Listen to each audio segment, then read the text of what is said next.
What is up, you friggin' geniuses? Alright, so in this video I'm going to teach you how to add and subtract positive and negative fractions with different denominators. So this is basically part 2 of 3, if you want to think of it that way. In the first part I did this with fractions with the same denominator, and then just looking ahead to the next video I'm going to do the same thing with mixed numbers or mixed fractions, okay?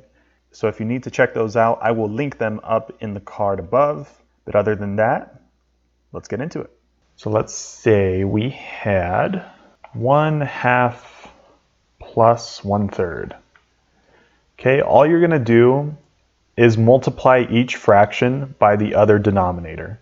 What do I mean by that? Okay, so since we have 2 in the denominator here, we're going to multiply the top and the bottom by 2. Okay, and since we have 3 right here, we're going to multiply the top and the bottom by 3. Okay, you can kind of see we're just kind of crisscrossing the denominators. All right, so let's evaluate this.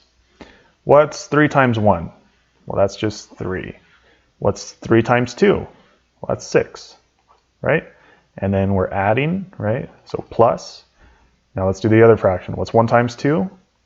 Just 2. What's 3 times 2? That's 6. Now, can you see that we have the same denominator in both fractions? So now we can just add these like before, okay? So we can put a 6 in the denominator, right? Because we have a 6 and a 6 in the denominators here. And then what's 3 plus 2? 5. Can we reduce that? No. So 1/2 plus 1/3 is equal to 5/6, okay? So let's do another one. Now what if I gave you 10/5 plus 4/2? Well, remember, we're just going to cross the denominators. Okay, so this 5, we're going to multiply by 5 and multiply by 5. Okay, and this 2, we're going to multiply by 2 and we're going to multiply by 2.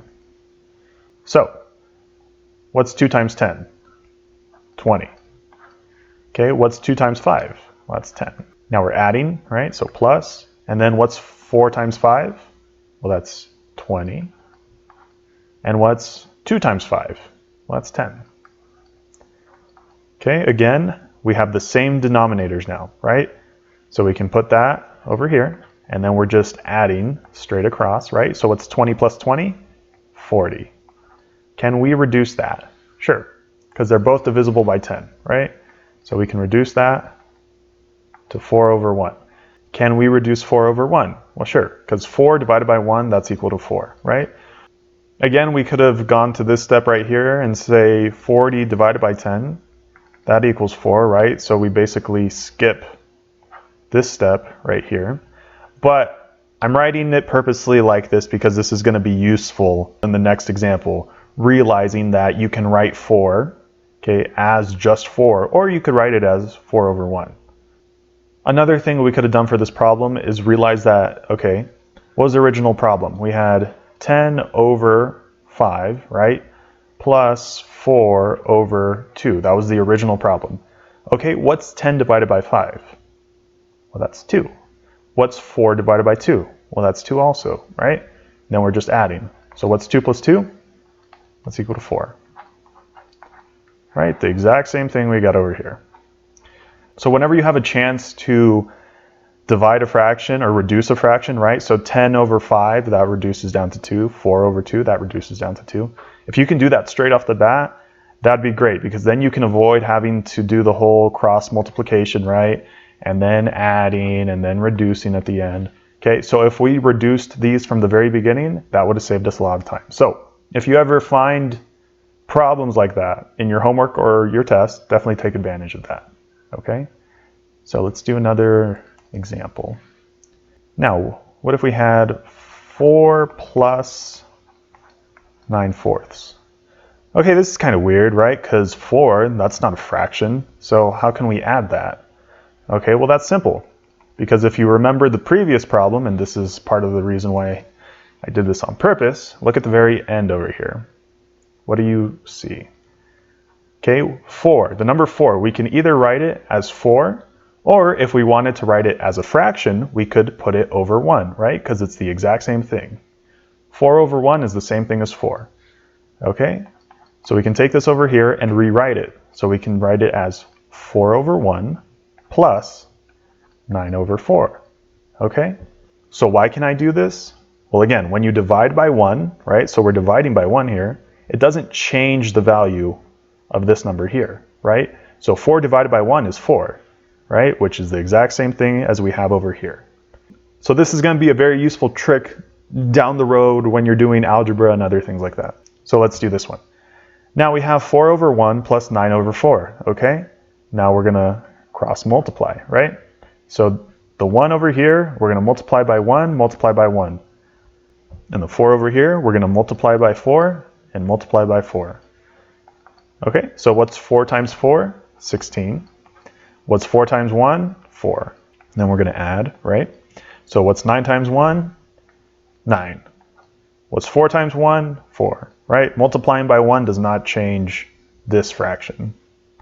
So, as you can see, we now have the same denominator. Okay, so what's 16 plus 9? That's 25. And we have 4's in the denominator, right? So we have a 4 here. Is this as reduced as possible? Yes. Okay, so this is our final answer. So 4 plus 9 over 4 is equal to 25 fourths.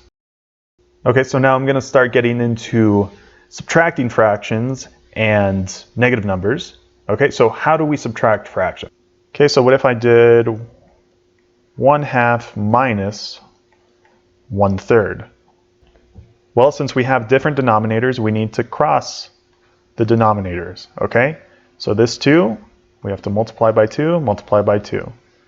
Okay, this 3 right here, we need to multiply by 3, multiply by 3. Okay, so what's 3 times 1? 3. What's 3 times 2? 6. And this time we're subtracting, right? That's going to be basically the only difference. And then what's 1 times 2? 2. 3 times 2 is 6. We have the same denominator, so now we can evaluate. We have a 6 at the bottom, and then we just do 3 minus 2, which is 1. Okay, and this is simplified. 1 over 6, or 1/6. Now what if we had negative 9 over 2 minus 8 over 3?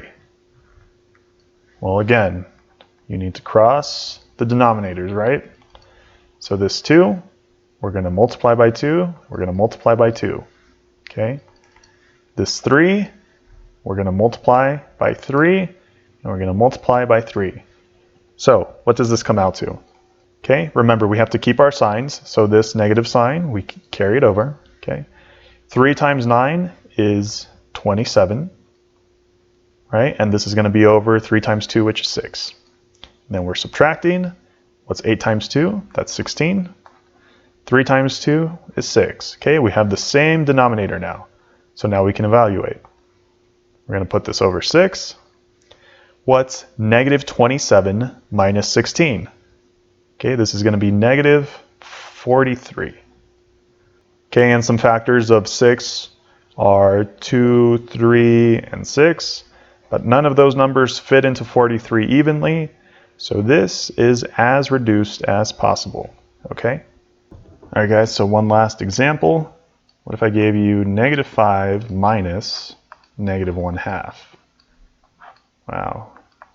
What do we do with this bad boy? Okay, so remember, what's another way we can write negative 5 as a fraction? Because we need to turn it into a fraction because we need both numbers to have the same denominator, right?